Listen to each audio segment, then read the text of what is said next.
The anticipation is killing me. I know. It's like when you're raising up to drop from. Yeah.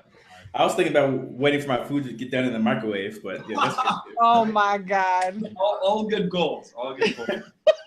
I'm gonna need you to take that microwave somewhere. Yeah, exactly.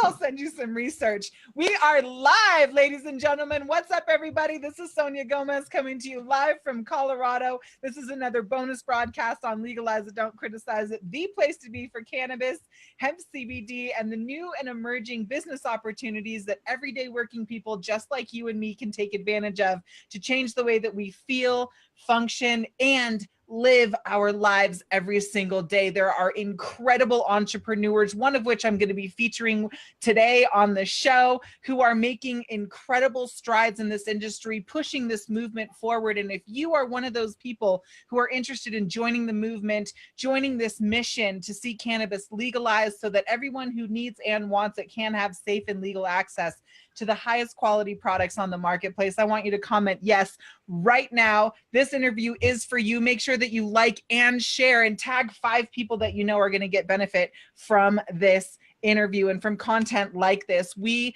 have made it our mission at Legalize It, Don't Criticize It, medicalsecrets.com, and the Green Rush to empower you with the truth about cannabis and the real opportunities that you have to enter into this space right now. We have a very small window of opportunity before big business and big pharma come in here and try and take it all over.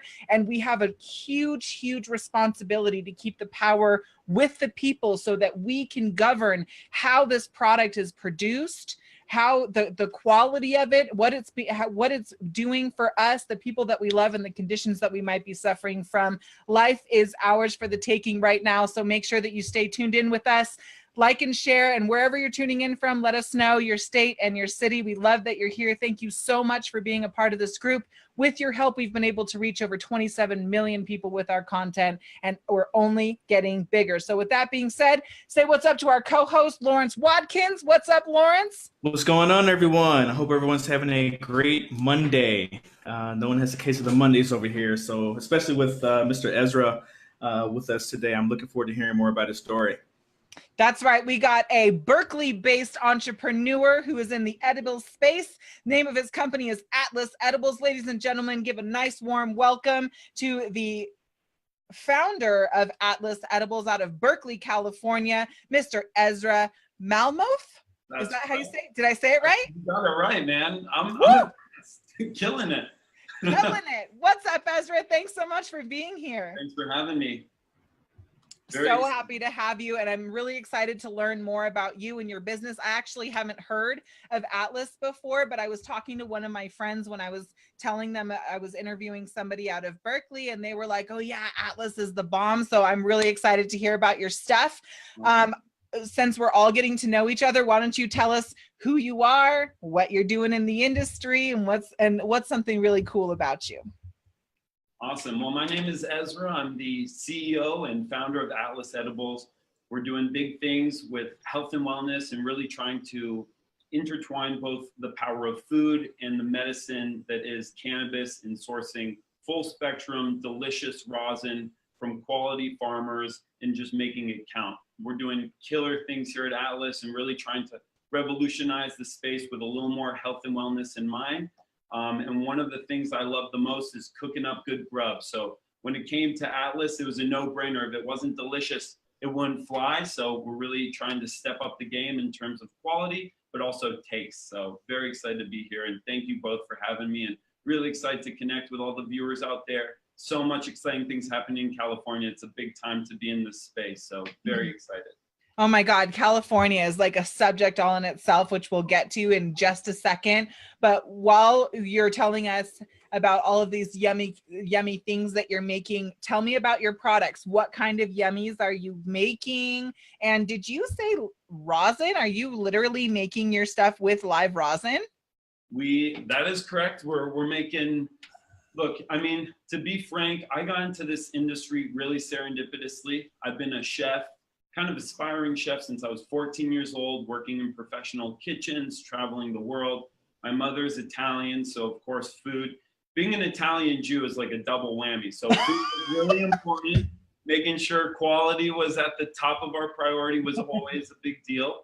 And I kind of got into this. I was the chef at a restaurant, and my buddy's friend, like I'm sure most stories go, was diagnosed with stage 4 prostate cancer and was kind of struggling with cancer and eating all these, you know, kind of sweet treats that just were filled with a lot of bad ingredients, just ingredients that weren't going to nurture him back to health. And like the traditional edibles that you see, brownies and truffles and gummies, and they're all great things, but you know, in the end of the day, diet is king. And I got a degree in culinary nutrition from Johnson and Wales, and my food science professor was kind of helping me trying to create a product that would be both healthy but nutritious, but still delicious. Because like I said, if it doesn't taste good, what's the point, right? I mean, we all want something that kind of satisfies that taste factor.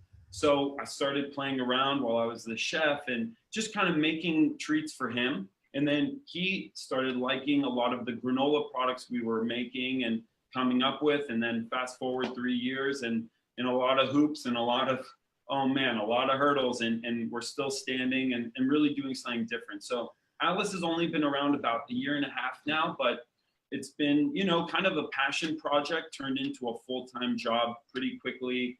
I would say after about 1 year ago. So it's been a hell of a journey for sure. But one of the best parts about Atlas is we created really delicious vegan, gluten-free and dairy-free products for the marketplace. They're all whole oat clusters, so really delicious, but using flavor profiles that would complement that full spectrum terpene profile that we get from our rosin. So in my opinion, food is a tremendous vehicle for medicine, for improving your life, for giving yourself a little well-being, and for giving you the fuel you need. And a lot of the cannabis out there was just not at the quality and consistency that we were looking for, excuse me. So we actually reached out to a B2B partner. We met these guys, Guy and Boris at NCIA from Papa and Barkley, killer topicals company, doing big things. And Guy was up there on stage talking about the power of the plant. And I'm like a chef, so I'm listening to him like, oh my God, he's talking about this like, you know, I'm talking about a peach or a tomato, fully ripe, you know, in California right now, they're everywhere. And I get most excited around this time. And so hearing that passion and kind of understanding that their business was around the ethos of high quality cannabis, I started talking with them. And they were like, you need rosin. And I was like, what is this rosin? You know, I was playing with different distillates and BHO and CO2 and everything kind of, it was working, but it didn't really dial in that taste component that I really love from cannabis, right? That nice terpene profile. And so they got us some rosin and we started infusing it, and the taste was unbelievable. The sensation was so grounded and so just real. And it really, I think, pushed that medicinal value from our products. So super excited to make that partnership. And now all of our products are sourced with pesticide-free, organic, sun-grown Eureka flower that's been produced into rosin specially for us. And it just sets our product apart beyond everything else we have going on for us. So Ezra, I'm the newbie to the industry. Can you tell me what rosin is? Yeah, I would love to. So rosin is a beautiful thing. It's a solventless extract. And what that means is they take the flower right when it's harvested and they keef it, or they'll create some kind of hash, whether it be through bubble bag method or just a sifting process. And once they collect all those cannabinoids and just the different, you know, components that make up that THC and that kind of deliciousness, that sticky icky, as we like to say, they take that and they compress it with a little pressure and heat, and you get this really beautiful oil. And the best part about that oil is it traps the true medicinal value of the plant. You get the terpenes, which are that aromatherapy characteristic, right? Like that thing that makes the cannabis smell a little more citrusy or a little more dank, depending on the strain. We also get the waxes, in that full spectrum. And what I mean by full spectrum is the plant's been doing this for thousands of years, right? Cannabis has been around longer than we've known anything about it. So the full medicinal properties of that plant are kind of captured in those follicles that kind of are collected, that keef, and then compressed into that oil makes it just super clean, super natural, and really goes with that ethos of our company, which is just no artificial flavors, no additives, no preservatives, just kind of creating a product that I would purchase from, let's say, a Whole Foods or a local co-op around the street. I hope that answers your question. I know. Yeah, no, it does. Actually, it answers it better than I expected. Well, I'd expected high, but yeah, that answers it very well. Thank That's you. good, Boris. Here to meet your expectations. So. Yeah. So another question then, Ezra, is you keep talking about the quality, and how things in the marketplace aren't of high quality. What makes something low quality from your perspective in terms of product? And it sounds like, resin. How do you say it again? What's the word? Rosin. Rosin. So Yeah. it sounds like rosin is one of your solutions to that. What else makes your things high quality versus other people's stuff that's low quality? That's a really great question, Lawrence. And I kind of want to address that a little bit. I don't think that all the products on the market are low quality. I think for me, I was struggling to find, well, really, if I look at my friend, he was having a hard time finding ingredient-driven products. And what I mean by that is products that he would be buying from the supermarket without cannabis, right? So really sourcing, organic ingredients, low sugar products, stuff of that nature. So, I think for us, I came at this as a chef. I wasn't looking at price. I was just looking at quality. And so when we started creating these products, right, we had a lot of iterations. It started as like a crumbly granola, then it was a baked granola product. Then I kind of switched gears and got into food again. And then when I came back and started Atlas, we turned it into a raw product. And when I kind of made that transition, I really looked at the integrity of the product as a whole. So we started sourcing gluten-free oats, organic coconut oil. We were sourcing wild blueberries from Michigan, apricots from California, almonds from California. We were working with a local spice company called Oaktown Spice Company here in Oakland, California.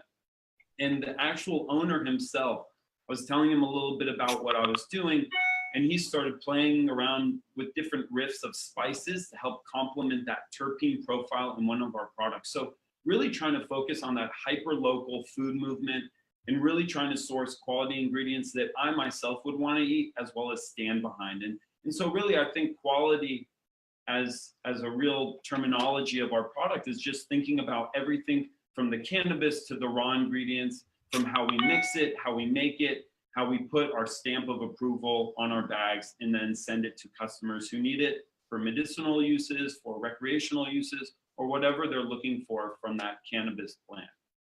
When it really comes down to quality, it's like looking at two burgers, right? McDonald's might be the largest franchise in the world. And when you look at a commercial, it looks quite a bit different than when you actually get the product served up in the bag, right?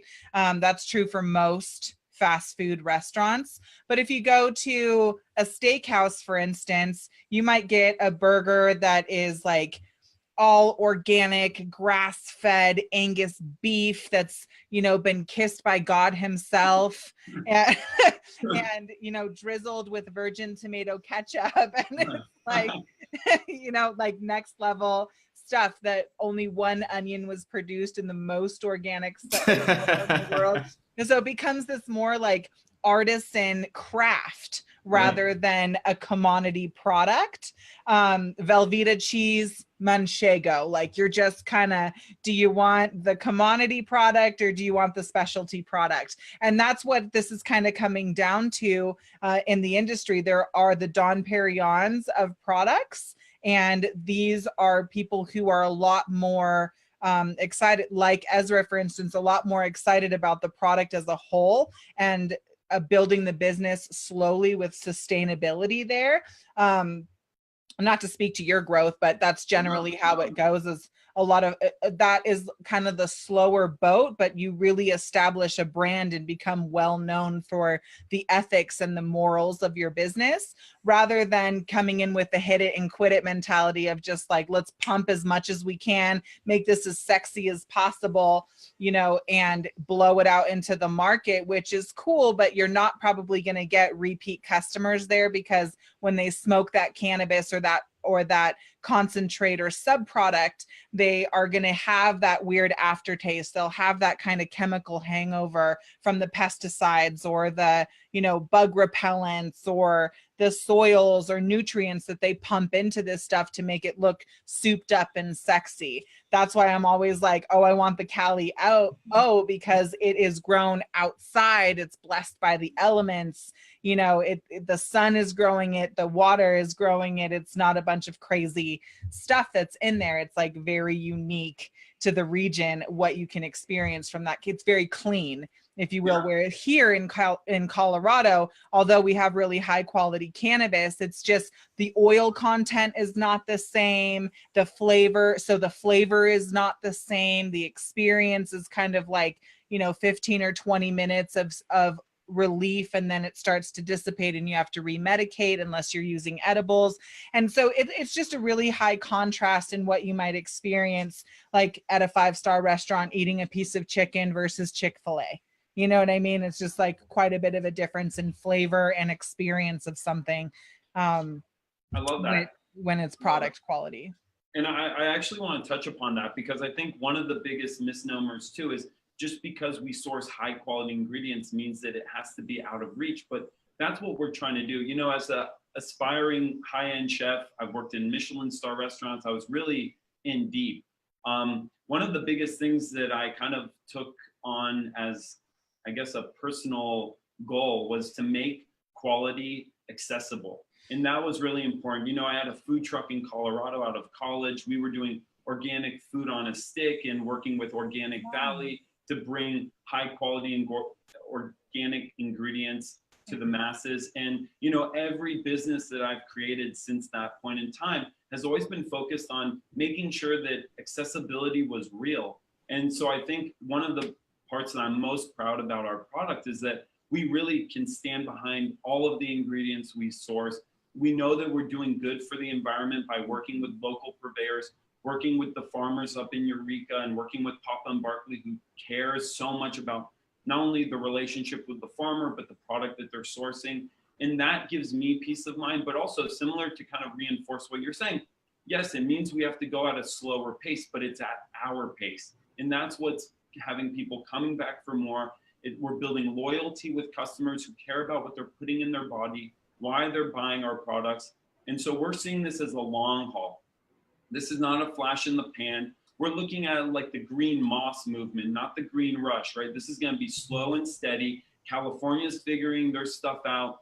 Each purveyor is trying to figure their stuff out. There's hurdle after hurdle. So really taking that integrity allows me and my team to focus every day to just improve, do better for our patients, for ourselves, and for the community as a whole. And that's really a big mission of ours here at Atlas. And I love that too. And thanks for answering my top question I actually had is you were talking about sourced blueberries from Michigan and, these different things. And I just saw the price points just keep going up and up and up. So I think I just have 2 follow-up questions on that. First is, one, who is your customer? Who do you see coming to you, to use your product? And then the second is, how do you keep quality up and yet your costs down? Like, what is your process in terms of doing that? Both extremely good questions. So when I started Atlas, I would tell you I had no idea who I was attracting or why. I just knew I wanted to make something delicious, and that was my main mission. As we're developing Atlas more and more, and like I said, it's only been a year and a half, and a lot has happened in that year and a half. But really the biggest thing that we've realized is that we've started kind of a lifestyle brand. Atlas is for the active lifestyle user, and by no means am I trying to segregate a certain demographic. I think the reality about Atlas is, think about most chocolate bars or gummies or truffles. If you have them in your car, even driving from the dispensary to your home, they'll melt, they'll pull. It makes it really hard to kind of take this product on the go.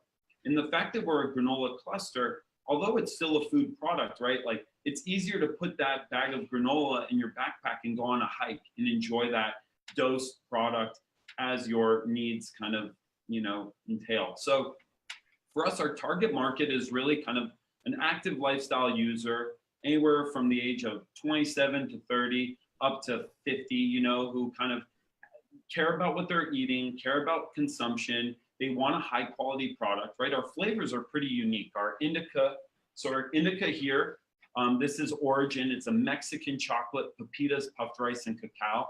This is one of the products that we worked with Oaktown Spice Company to create that robust, kind of delicious spice blend. We have a dark chocolate with hazelnut and pecan. This is Nimbus. This is a hybrid product, also really kind of, thoughtful flavor profile there. Our other hybrid is Stratus. This is a blueberry with lemon, poppy seed, ginger, and almond. So you can see definitely a little more gourmet. And then our sativa here is Ember. This is a cashew caramel with cayenne, turmeric, and apricot. So all of the products have a little more thought in terms of the ingredients we source too, right? The anti-inflammatories, you're getting protein, carbs. So the best part about this product is although we're attracting that market, my mother's friends are 65. They love this product because it helps them with sleep, whether they're taking the indica or if they need a little, hop in their step, so to speak, they can take Ember and get a little more of that uplifting euphoria from the sativa. So the beauty about our products is that it's not a one and done. It really is focused on being intentional, right? Whether you want sleep, hanging out at a picnic, going on a run. I mean, I used to run all the time on this product, but I gotta say, I can't taste this stuff as much as I used to. It just overkill, I think, palate fatigue. So we're working on new products. So really trying to focus on products with intention, of course. And then in terms of, scaling, I think the best part about what I bring from my past in the food industry is sourcing, working with partners, really trying to strategize where we can get price breaks, how we can scale with our volume to bring down costs, and just trying to be more holistic around the, perception around the dollar amount versus what you're getting. A lot of products that are comparable are gummies selling for the same price. So it's hard to compare apples to oranges. We're sourcing organic ingredients. And the irony too is that the industry is still a little bit in the past. They're still trying to gauge dollar per milligram ratios. They're not really conceptualizing that the thought and the quality behind these ingredients may actually deem a more, significant price increase, even though we're still trying to be competitive with the market. So part of it too is that, you can go to Whole Foods and buy a bag of granola for $10 without cannabis in it. So, right, there's this big kind of disconnect where I think the industry of just regular food and the cannabis industry are toggling between the two, and we're starting to see it kind of steady out a little more. So part of it for us is really educating our consumer, sharing all that information, kind of giving them a little more of the tools to understand the decisions that they need to make for their own kind of process and consumption. So that's really important for us. I love that. One of the things that you said in the beginning of the interview was, and you kind of just brushed over it, even though it's a really, really important phrase. You said food is the ultimate medicine, right? So the fact that you're combining this plant medicine from cannabis and being really conscious of the product that you're putting together and all of the key ingredients. I love some of the ingredients that you put in there, natural anti-inflammatories, but it's really a whole food. So one could eat that and feel nourished and replenished and not shameful about whatever that they just ate, and still have space for dessert later. Because let's be honest, whether you smoke it or eat it, you're going to get the munchies. Hands down. Hands down. And I actually love that. I got a great story for you, and I'm sorry if I'm diverting. No. Story go. So Stratus was a product that I wanted to create pretty much for my grandmother. She suffered from neuropathy in the foot. She's really picky about what she eats, and she's picky about the flavors.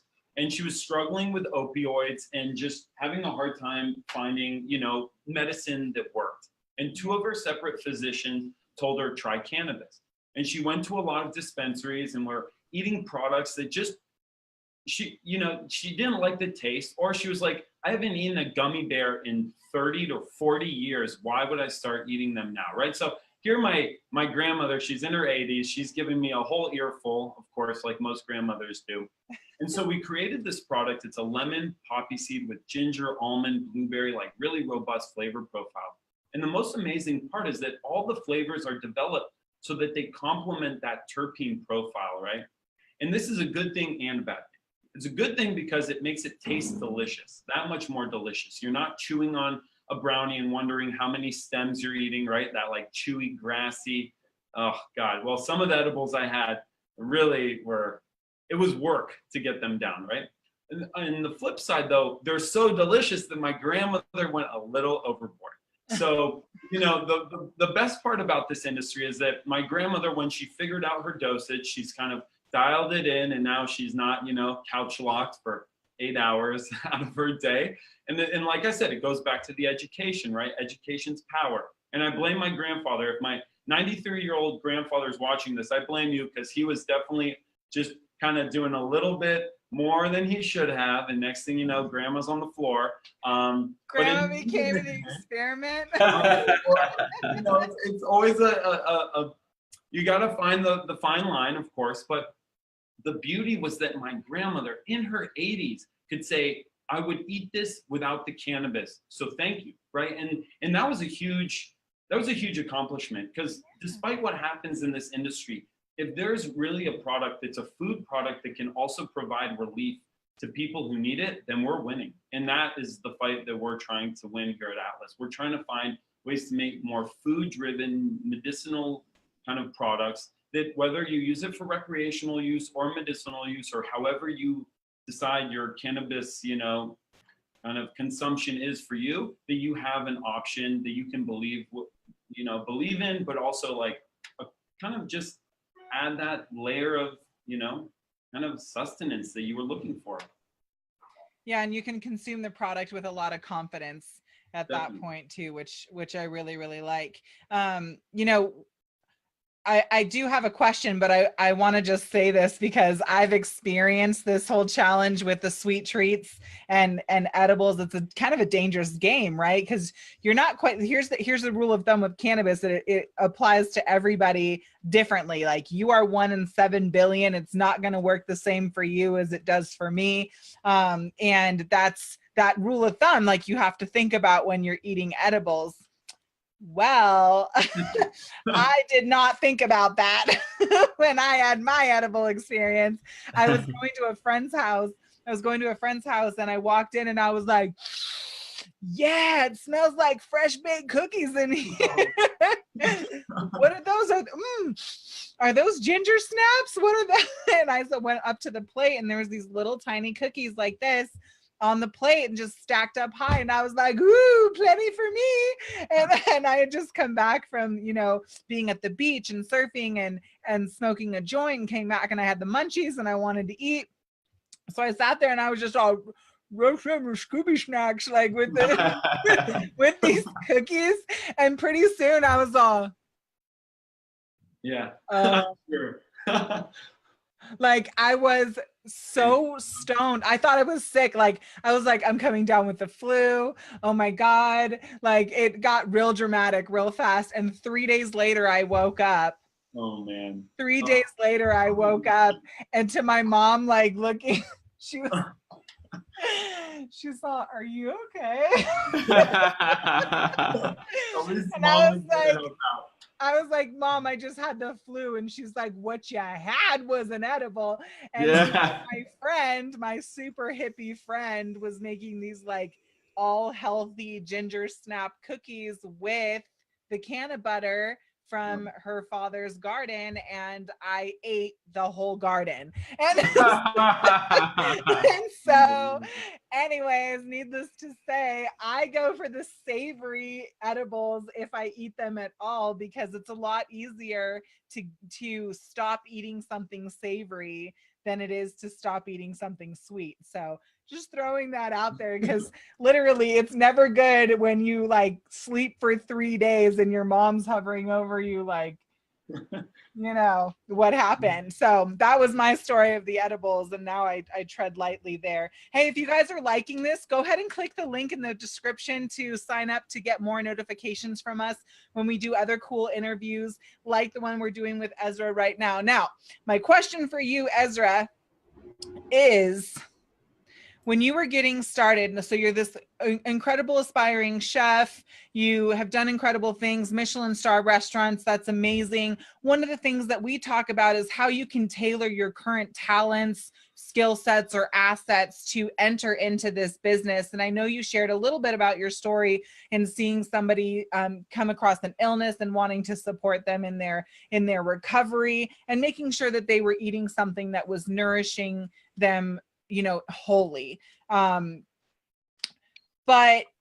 I'm sure there was a piece of you entrepreneurially who said, this is a huge opportunity. This is I mean, you could have made healthy cure cancer snacks, you know, and sold it on Amazon to the entire planet Earth.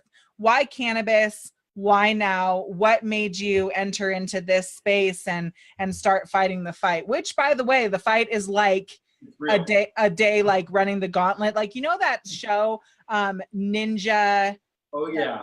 Ninja Warrior. That's a day in compliance. That's a day in a life. Hands down. No, I love that. And I love that question. You know, I think it's funny, you know, 3 years ago when I kind of first was introduced to the cannabis industry, I really give a lot of credit to my buddy from high school who was kind of like, hey, Peter Thiel just invested all this money. And I had no idea who Peter Thiel was. I was like, is he a chef?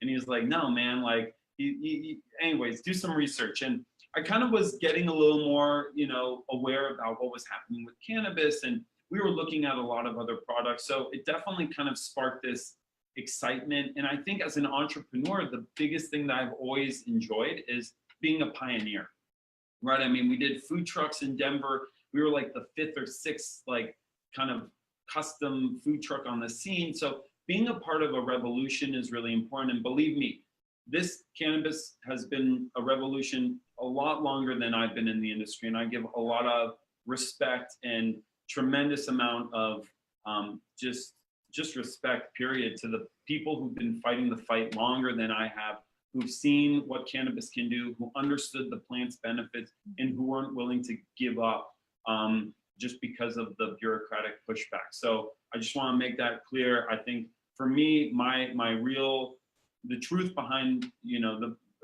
what do they say? You know, anyways, I'm bad with expressions. So, you know, really the reality is that, you know, trying to put my passion to play while also helping kind of create new standards for an industry that was in flux, that was changing, was really a significant motivator for me. You know, I know we're not the best edible in the world, but we're doing our best and we're playing our part in trying to promote higher standards and transparency and trying to bring this industry to a light where, you know, we shouldn't be living in fear. We should be proud about what we're doing. We're doing it compliantly. We're doing it above board.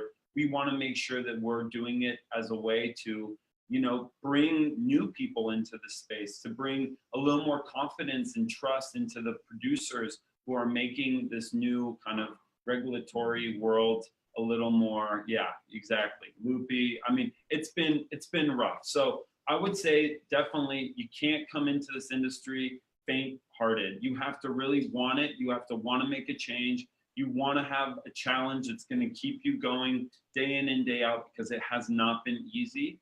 And you have to pool all your resources. So the biggest thing for me when making the leap was just knowing that I was in over my head and being okay with that.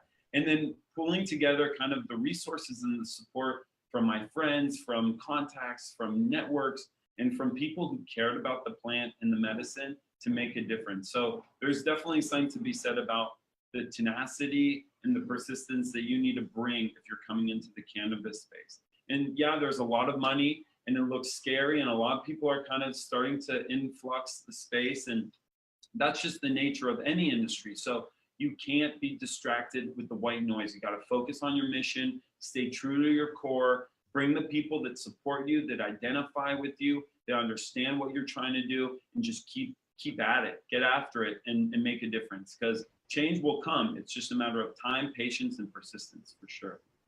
I love that. What's next for Atlas?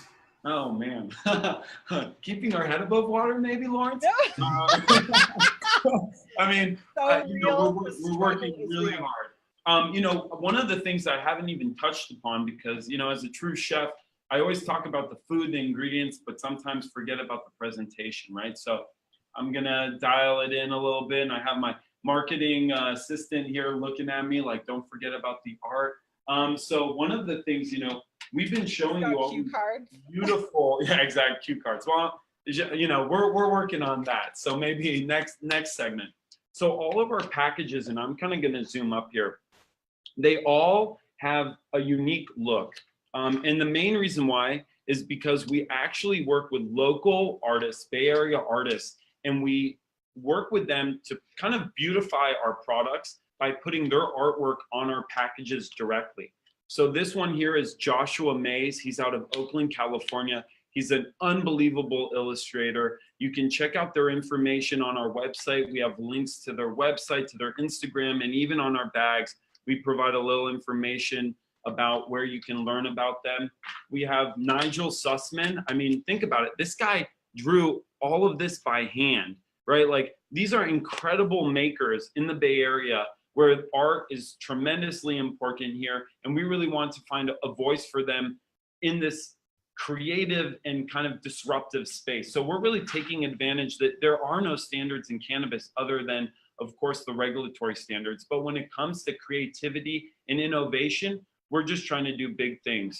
This one here is Max Kaufman. He's also based out of Oakland, even though he kind of travels around a lot. And then Jeff Boozer is our Stratus bag.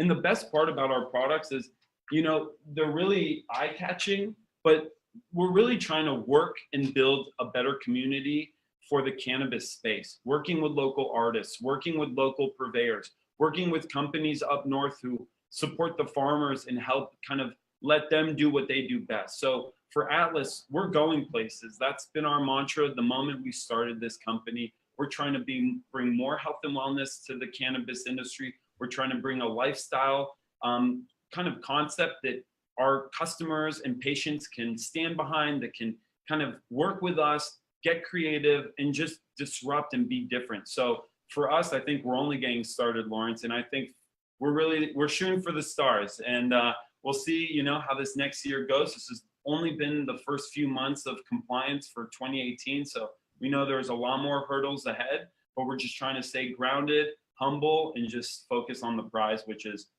staying sustainable and giving back to our customers. So that's what it's all about. Spread the love. Dude, I love that. Yeah. I love everything that you just said. It's just like music to my ears. I am so grateful for that positioning that you're taking. I mean, you as a cannabis business owner, I mean, it's one thing to be a business owner, but as a cannabis business owner, they all eyes on us right now. That a lot of people are looking at this, people with a great deal of influence and interest, people who with the swipe of one pen could write a check to really make a major tidal wave in this space. And it's so important that the change makers who are in this industry right now hold that type of position where they are community conscious, where they are mission and movement conscious, where they are finding ways to pull from the community to build upon that foundation instead of just bleed it out. I think so many businesses or new entries into the cannabis industry are coming into the space with this like, I can make $1 million overnight kind of mentality. And it's really not like that. And which brings me to my next question. There's so much hype. Literally everybody in the last, 90 days became a cannabis expert and is teaching you how to invest into the industry and how to get in here and buy this newsletter or buy that newsletter. You're also new in the space, less than 3 years in business, but you're on the front lines in one of the biggest economies in the country right now for cannabis. California is the most famous place for cannabis, maybe, next to Amsterdam. But I think right now we have a really great responsibility to help support and educate the up and comers in this space. You just gave some really incredible advice. But what would be 5 things that you would share or 3 things that you would share with a new entrepreneur coming into this space and getting started in the cannabis industry? What are some like must-have tools in their belt? Great question.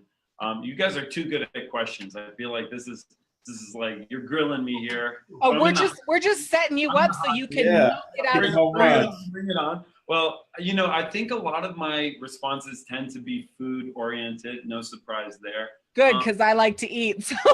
Well, welcome to the party. Come on, when you're in California, you better hit us up, and then we'll do an interview around the dining room table, because that's where we should have all these interviews. Break bread, talk game, talk about the cannabis. Okay, good. So, you know, to answer your question, I think the number one thing I would suggest to anyone aspiring to get into this industry is to kind of get your feet wet. And what I mean about that is almost as a restaurant, you know, I guess I kind of like take it back to when I was getting into food.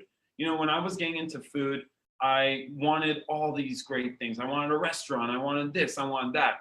And the best advice my dad ever said was, why don't you just start by going to a restaurant and like working in one?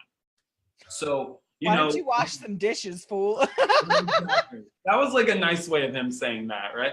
But essentially, I did a stage, which is very common in the food industry. You work for free for a day. You see what it's like in the kitchen. You kind of get acclimated. You see what it's like. You see if you like it. You see if you don't. I think so many people have these great aspirations, and they should dream big, but bring it down to the ground level. You know, really understand what you're getting into.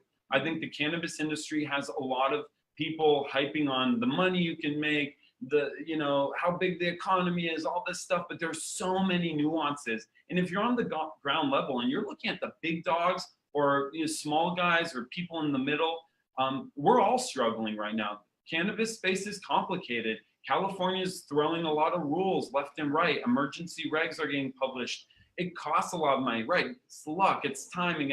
There's so many things that would make this the worst decision for you, but also the best decision, right? And like, give yourself some context. So the first thing I would say is just kind of better understand what it is you're getting into and get a little more perspective. The media loves to hype up this industry, but the taxes have not been great. The illicit market's still thriving. This industry is going through a lot of change, and it's going to take some time for it to steady out. So just get perspective, get awareness. The second thing I would say is write down what you're passionate about and see if cannabis becomes a pretty common trend in what you're writing down. You know, you have to believe in this plant. You have to believe in this business. I think business is great, and a lot of people look at business for different reasons. Bottom line, passion, you know, right timing, right place. So understand if cannabis is really something you can be an evangelist about, whether you will talk about it, learn about it, write about it, taste it, try it. Like, you really should want to be in it, because it takes that level of passion and dedication to learn about the plant, to understand how it works for consumers, how you can make a really great, you know, product in general. The other advice I would say is get involved. You know, you talked about being an activist earlier. I don't know if we were recording then, but there are a lot of people who are on the front lines dealing with bureaucracy. You know, we have to show up to city council meetings in Berkeley and Sacramento, you know, listening, commenting, being active. You know, this isn't kind of a passive environment. It's not a passive industry. You have to speak your mind. You have to listen. You have to be engaged. So go, like, see what people are saying at these city council meetings, learn about what the municipalities are going through, you know, learn what the state's going through. I think you have to really want to advocate and be an advocator for your own business and in your industry, whether it be manufacturing, distribution, cultivation, extraction. There's so many nuances. What else? I would say have fun. You know, life's short. You got to enjoy what you do. There's no reason in doing something because you think the bottom dollar is going to get you where you need to get to.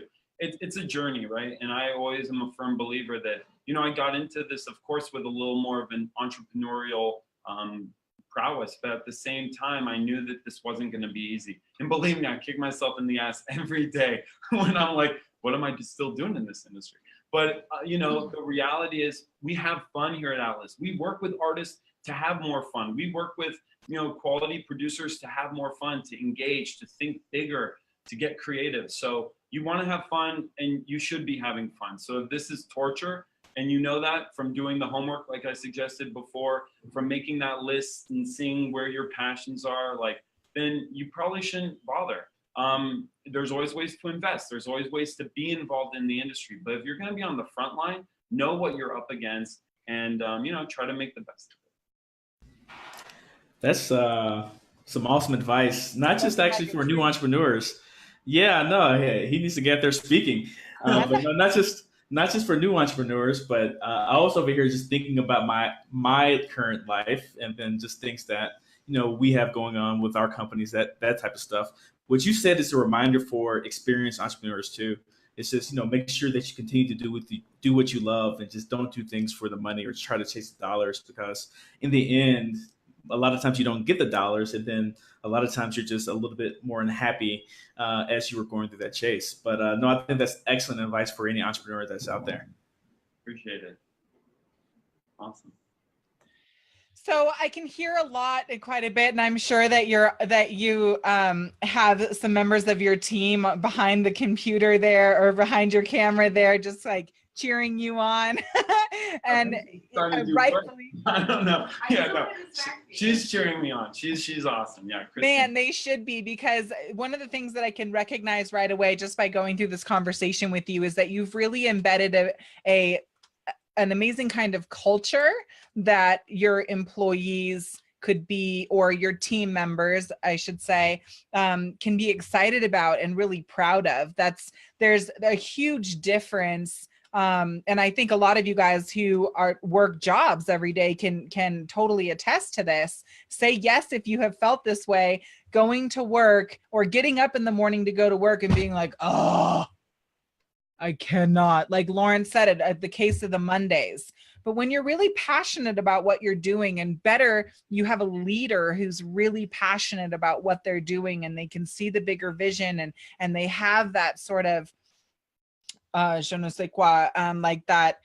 I'll take that. Yeah, they have that, like, that thing, that pizzazz, that like boom, that you're like, yes, fucking my day is starting off horrible, but I know as soon as I get to work, it's going to be all right. Like that's awesome. And so if you've experienced that feeling of being like drugged down, not totally excited by what you're doing, just like got to make it through another day, there's all different kinds of phrases. Wednesday's hump day, like it's the day that you got to get over the hump so you can make it to Friday, right? It's just like we move through life kind of subconsciously with this, can't wait to get to the weekend, because why? You only going to live 2 days out of your life? That sucks.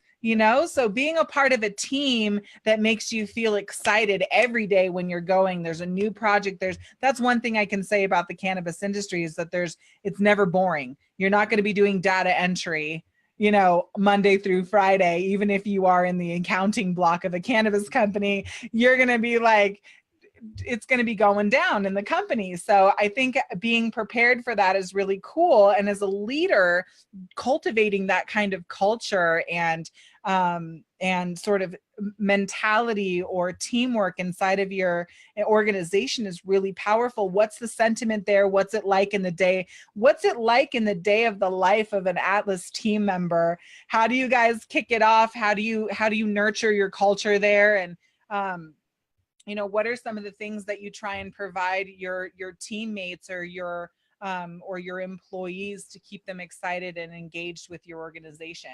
It's a really great question, and thank you for that. I think for us here at Atlas, the reality is I like to think as a leader that I put myself in all of my team's shoes. Like you said, I was the dishwasher, right? Like, I think what made me a really good chef was that I've done all the jobs that people, especially new chefs coming into the space of the food industry, and it's today, like, they're like, well, I'm above that job. Well, it's not the truth. If I need to clean the bathroom, I do it. I mean, I don't try to, but I mean, if it needs to get done, I do it, right? And the reality is that putting yourself in your team's shoes better makes you understand how to give them the resources they need to be more successful at their job, right? And so I think for us at Atlas, like I said, I was a chef, never really a CEO in the conventional sense, right? So I'm also doing a lot of growing and a lot of learning, and I'm really open about that with my team, and they're really responsive and communicative about that. And I think that's what's making us such a stronger organization. Part of the things I like to do is bring a lot of food all the time. So I keep them well fed, which helps. We try to do more engaging activities, whether it be, we have this little portable pizza oven, which if anyone watching needs like a good weekend, a way to decompress from your weekend woes, like hit up Uni. They're awesome. It's like $300 little portable pizza oven, and we hosted like a pizza party and had our staff come, and like the production people, everyone, right? Everyone wants to be treated as an equal in order to kind of see this thing really become what it can. And I know we all have different kind of titles and jobs, but everything is so correlated.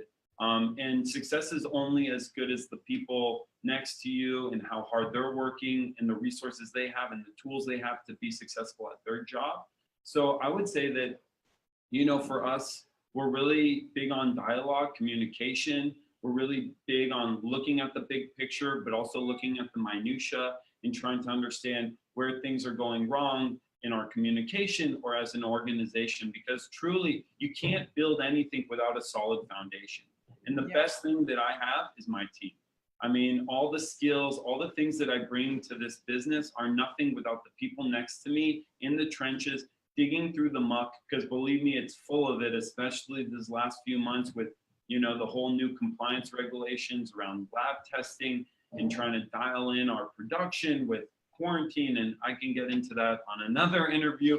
But, really my team is everything to me. And I think that appreciation has also lent a tremendous amount of support for me to grow and for them to grow. And I'm not just saying that because one of my team members is in here, but I really do mean it. And I think it's important that we take a step back and look at the big picture and look at all the people working around us to understand how to spend a little more time introspectively on things we need to improve on as leaders and what we need to put out for our company culture to see the growth and to be there to support the people who believe in the growth as well. That's so amazing. I'm just like, he has CEO written all over him. Yeah, I'm working on in training. But every day there's always room to improve, always room to grow. And I think the perspective always with Atlas is we're never done, right? Every day you come in and the moment you feel like you're getting comfortable, believe me, I'm going to be throwing something new at you. So don't get steady. Don't get in your rut.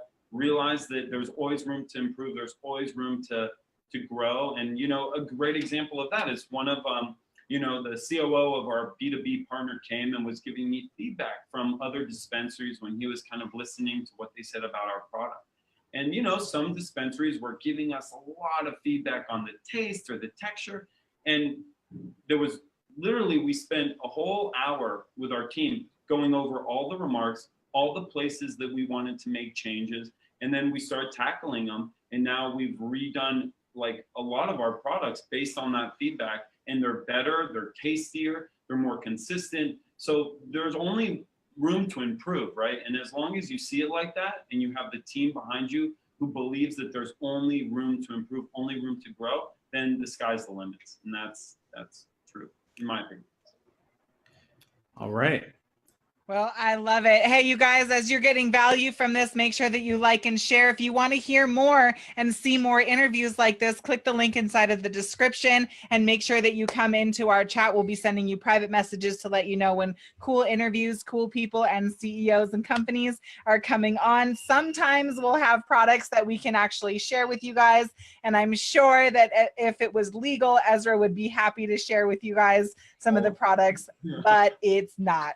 So we're all working really hard to make sure that that happens. I'm so happy and honored and proud, Ezra, to have you on the show and to be sharing your knowledge and how to be in this space, how to be a leader in this space, and a respected one as well. I think with the type of leadership that you're bringing in here, you have a real long and prosperous career ahead of you in this space. So I'm just happy to get to know you. And when I come out to California, don't be surprised if I'm like, Don't be a stranger. Don't be, you too, Lawrence. Whenever you're ready to come back from Colombia, you got a place to crash. So yeah, thank you. Perfect. We appreciate it. Thanks for the offer. Of course. So you guys, that's going to conclude our interview for today. Any last words, anybody, before I do our outro? No, we're good. We're good. All right, you guys, this is another bonus broadcast of Legalize It, Don't Criticize It, the place to be for cannabis, CBD, and the new emerging business opportunities. We had an incredible guest today, Mr. Ezra Malmuth from Atlas Edibles. Check them out online. We'll post all of their links here before or at the end of today's show. We had our co-host Lawrence Watkins, the COO of the Black Business School. Thanks so much for being here with us today. And for those of you guys who are interested in content like this, click the link in the description. Make sure that you comment, share, like this. With your help, we've been able to impact over 27 million people's lives with this, with the truth about cannabis, hemp, CBD, the business opportunities, and the way that cannabis is changing the way that we feel, function, and live our lives every single day. I'm so proud and honored to be a part of this group, a part of this community. We work every day to make your lives better. We love you, and we will see you on our next show. Take care, guys. Thanks.